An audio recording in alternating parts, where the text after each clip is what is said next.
G'day beautiful people, welcome back to my channel. Oh my god, it is true, it's an Iggy and Scorch build. Oh my god. Iggy and Scorch are my favorite characters in the game. I freaking love these guys. They're amazing. I love the character design. I love turret heroes and stuff in certain games. I really like them. He is a bit lackluster at the moment, let's be honest. And I didn't think that I was going to be able to do this. Since Monolith came out, I've been wanting to do one, but it's just really hard. It's very hard to even get a game with Iggy. I can on my brand new account, but I don't have the cards to sort of work with. So I built them. I had a deck on my main account but never used it until last night. 4 of us were together and we were in a draft and I was pretty much dead to lock in Iggy because I had him highlighted because we were all being funny. And yeah, the guys probably shouldn't dare me to lock heroes in, but it worked out well. We went 10-1 and 7. It was a pretty good match. But yeah, it was based around Fire Piercer, which shreds ability armor on basic attack, and it's got a 45-second cooldown, which I really liked. I want to make something like that because I want to move more into doing a lot of theme decks, because you know the meta decks are everywhere. You know, like everyone's doing it. You can find many meta decks for all the heroes, but I want to do more thematic decks using some great cards, and hopefully with a card rework coming up we can really start to do that. But for now, this is what we're going with. Okay, so I take the Centurion because I really think that extra little bit of health is good for him. But if you want to take the Archmagus and be MLG Pro, that is completely up to you. Mana Potion, Health Potion, Healer Token. I start with these two, and then I back to get a Ward and a Mana Potion at about 4 points. We have a Hate Spitter, which is actually a pretty decent card for Iggy. A little bit of Ability Pen, which is good for all of his abilities, and some mana regen. 3 basic sparks or chronos, we don't discriminate around here. We have a late game ward, which is a Sage's ward with 3 greater healths. We have a Guardian's ward as an early game with 3 lesser healths. We have a Shadow Scroll with a Major Shock, Minor Cast, and a Cast. We have 2 more Shadow Scrolls as 6-point cards, all minor strikes and casts. I realize that a lot of the times people don't have so many of the minors or lessers, so if you have to, you'll figure something out, I'm sure. Probably go for like a cheap health card or a cheap mana regen card. We have another Shadow Scroll as a 12-point card with a Major Shock, 2 Major Strikes, Quenching Scales with 3 basic sparks or chronos, and a Blink Shot with 3 Major Strikes or casts. No discriminations. Okay, so like I said, we grab a Healer Token, Health Potion obviously at the start. We back with enough points to grab our Ward and a Mana Pot. I would probably recommend at the start,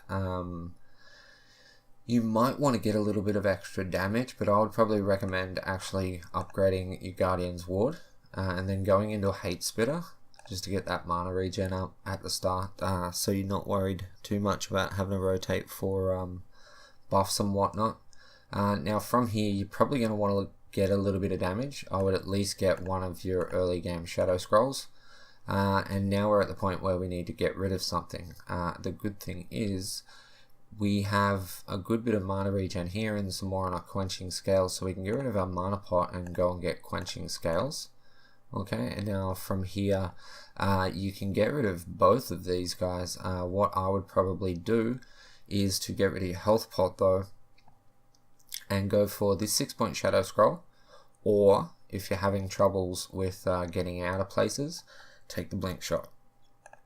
But for this occasion, we'll just say that we're going to take the other 6-point.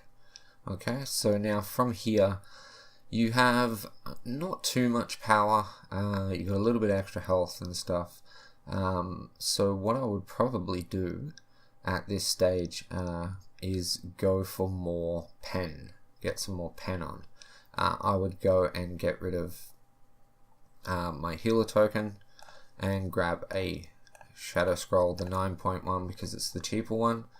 Okay, and now from here, I would definitely want to go into that blink shot because we're getting really late in the game. Grabbing that blink shot's going to be great. You don't need to worry about upgrading it. There's no fully upgraded bonus, so there's no rush to get that done.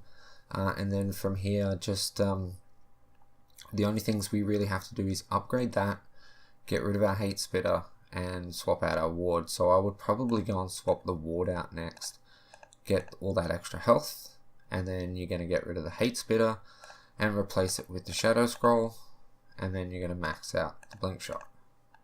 Okay, so we end up with 162 power, 30 pen, 550 extra health, taking him up to 1994 health, nearly 2000.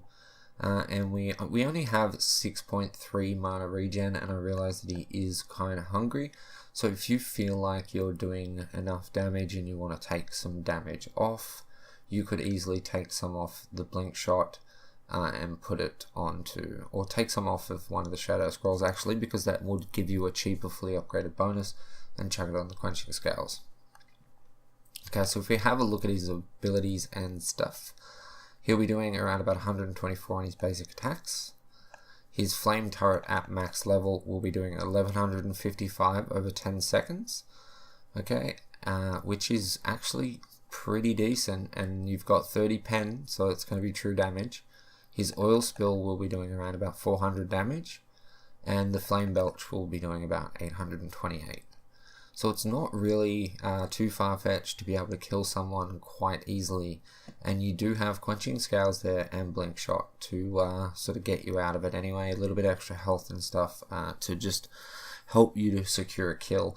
But the way I kind of like to use him is as a rear end hero, just sort of throwing out turrets, throwing out your oil spill, and getting ready to sort of ult people that are being CC'd to push them back like a Severog would. But that's my build, guys. So I hope that you liked it. I'm not expecting anyone to try it, but if you want to, the link will be in the description down below. So with all that said, thank you so much for watching this video, guys, because I'd be surprised if many people even click on it. If you did enjoy this video in any way, shape or form, please smash the like button, leave me a comment, let me know what you think, and subscribe for more Paragon content, guys. With that said, thank you so much for watching once again. I love your face, and I'll catch you in the next one. Peace.